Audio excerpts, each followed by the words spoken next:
However, I'm certain that you'll find today's discussion to be very different than previous podcasts that David has been featured on.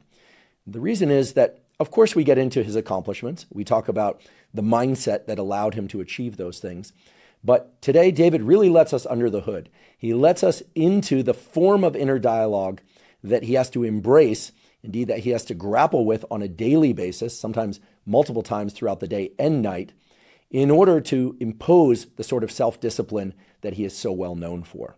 We also get into some of the scientific mechanisms underlying willpower, and we talk about David's current endeavors that include, for instance, his own exploration of science and medicine, for which he has become an intense scholar and practitioner. I should mention that multiple times throughout today's discussion, you will hear curse words. Now, David and I both acknowledge that cursing isn't for everybody, and that cursing itself is different than cursing at somebody.